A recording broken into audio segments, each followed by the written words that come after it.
Failure, it's the only way to go. If you bat 300, you're enshrined in Cooperstown. Think about it. Major League Baseball players who average 3 out of 10 hits, that's, baseball is being pitched at them at like 100 miles an hour. If they hit 3 of those out of every 10, they're in the Hall of Fame.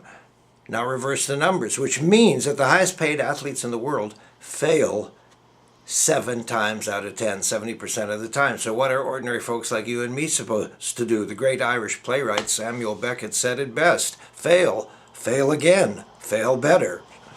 I meet way too many people whose excuse for not doing more or often not doing any damn thing is, well, I'm afraid of failure. Well, they're lying to themselves. They're not afraid of failure. They embrace it.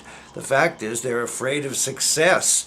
You have to take on success because it equals responsibility, and I call it the fear of flying. You're afraid to stop being a child whose life is managed by benevolent parents.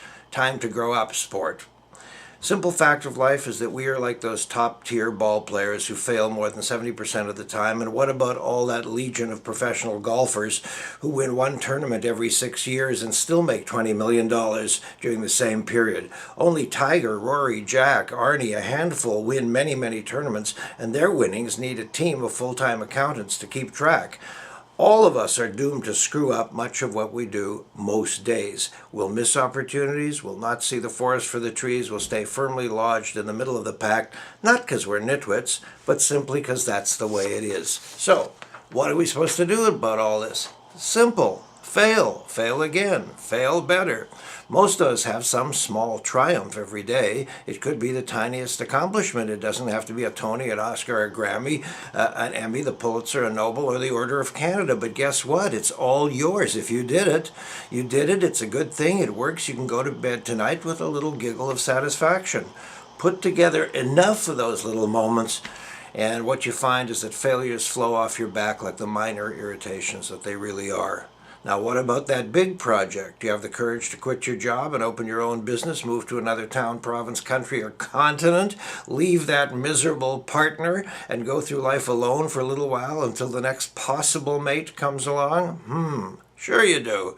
My grandfather came to Canada around 1903. He left his wife and children in Russia, sewed fur pelts into capes and coats, saved money. After 3 years, brought the family to a new life in a new country, in a new century. North America is hardly the only place on this planet built on pioneering, adventure, and courage. Pickle. Accept your failures, large and small, and get on with the stuff that actually works.